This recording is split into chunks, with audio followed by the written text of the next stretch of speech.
TTD ఆధ్వర్యంలో ఉన్న గోశాలలో 3 నెలల్లో 100కు పైగా గోవులు చనిపోయాయి అని చెప్పి టీటీడీ మాజీ చైర్మన్, తిరుపతి మాజీ ఎమ్మెల్యే భూమన కరుణాకర్ రెడ్డి గారు మొత్తం ఆ విజువల్స్ చూపించుకుంటూ సంచలనమైనటువంటి వ్యాఖ్యలు చేసిన తర్వాత మొదట టీటీడీ ఉలిక్కిపడింది. అది ఫేక్ న్యూస్, ఎవరు నమ్మకండి అని చెప్పి ప్రకటన రిలీజ్ అయింది. ఆ కళేబరాలు పూడ్చిన దగ్గరికి జేసీబీలతో మీడియా సమక్షంలో వెళ్ళి బయటకు తీద్దామా, సాక్ష్యాలు ఉన్నాయి అని చెప్పి కరుణాకర్ రెడ్డి గారు మళ్ళీ చెప్పిన తర్వాత నెక్స్ట్ టీటీడీ చైర్మన్ గారు రంగంలోకి వచ్చారు. ఆరోగ్యం బాగలేకో, వృద్ధాప్యమో, ప్రమాదమో, మరో కారణం చేత 40 గోవులు చనిపోతే వాళ్ళ టీటీడీ చెబుతున్న దాని ప్రకారం 40 గోవులని భూమన కరుణాకర్ రెడ్డి గారు 100 చనిపోయాయి, మీడియా సమక్షంలో జేసీబీలతో బయటకు తీసుకురావడం కోసం రెడీ అన్నది. సార్ దానికి రిప్లైగా టీటీడీ చైర్మన్ గారు చనిపోయాయంటే అంగీకరించారు, బట్ దీన్ని ఇటువంటి వాటిని రాజకీయాలకు వాడుకుంటారా, గోవుల మరణాన్ని రాజకీయాలకు వాడుకుంటారా?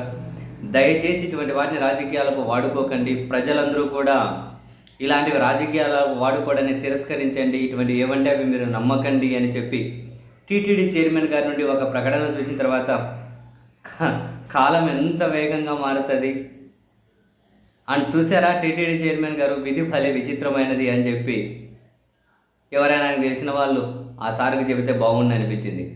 ఆయన ఆధ్వర్యంలో నడిచే టీవీ ఛానల్లో లేచిన దగ్గర నుంచి పడుకునే వరకు చేసే దుష్ప్రచారమే చివరికి ఒక నెట్వర్క్ కోసం ఏర్పాటు చేసిన ఫోన్ యాంటీనా ఏదైతే ఉంటుందో యాంటీనా చూసి సిలువ అని చెప్పి ప్రచారం చేసినటువంటి టీవీ ఛానల్ నడిపిన ఆయన ఈవెన్ ఇదే అంశం మీద భూమన కరుణాకర్ రెడ్డి గారి మీద నోటికి ఏది వస్తే అది మాట్లాడుతూ వాళ్ళ యాంకర్లు డిబేట్లు పెట్టుకుంటూ ఈవెన్ చూసాం రాత్రి కూడా. అసలు ఒక దుష్ప్రచారమే వాళ్ళ టీవీ ఛానల్కి ఒక ఆక్సిజన్, ఒక మనిషిని ద్వేషించడమే ఆ టీవీ ఛానల్కి ఒక ఆక్సిజన్. చివరికి తిరుపతి లడ్డూలో కౌ ఫ్యాట్ కలిసింది, పిగ్ ఫ్యాట్ కలిసింది అని దాన్ని నమ్మించడం కోసం రోజులు గంటలు డిబేట్లు పెట్టినటువంటి TV channel chairman TTD chairman అయిన తర్వాత శ్రీవారిని రాజకీయాలకు వాడుకోవడాన్ని మీరు చేయకండి, అటువంటి వాళ్ళను జనం దూరంగా ఉంచండి, అటువంటివి నమ్మకండి అని చెప్పి జనాలకు రిక్వెస్ట్ చేసే పరిస్థితి. వావ్, మీ టీవీ ఛానల్ నుంచి మొదలెట్టండి సార్. దుష్ప్రచారం చేయకుండా, మనుషులను ద్వేషించకుండా మీ టీవీ ఛానల్ చేసే పనేమో నిత్యం అదే, కానీ మీరేమో పాపం ఎలా విన్నవించుకోవాల్సి వచ్చిందో చూడండి. గోవులు చనిపోతే దాన్ని రాజకీయానికి వాడుకోకండి అంటున్నారు. సరే మంచిది, మరి కౌ ఫ్యాట్ కలిసింది, పిగ్ ఫ్యాట్ కలిసింది అని చెప్పి రోజులు డిబేట్లు. ఇప్పటికీ మీ వాళ్ళు చేసే పని అదే కదా, ఎన్ని కష్టాలు వచ్చాయి సార్. మీ ఛానల్ ఏమో మొత్తం దుష్ప్రచారానికి వాడుకుంటున్నారు. ఇక్కడ మీరు టీటీడీ చైర్మన్గా ఉండి ఏమో దయచేసి దుష్ప్రచారం చేయకండి అంటున్నారు. మొదట ప్రక్షాళన జరగాల్సింది మీ టీవీ స్టూడియో నుంచే సార్. అసూయ, ద్వేషం, కుళ్ళు, మిస్లీడింగ్, దుష్ప్రచారం నోటికి ఏదొస్తే అది, కాసింత సమాజ బాధ్యత లేకుండా మేం పెద్ద జర్నలిస్టులం అని చెప్పుకునే వాళ్ళు జర్నలిస్టుని ఎవరంటారు? వాళ్ళకి ఏ విషయం మీద పరిజ్ఞానం ఉంటుంది, కానీ నోటికి ఏదొస్తే అది మాట్లాడుకుంటూ ఉంటారు. నోటికి ఏదొస్తే అది.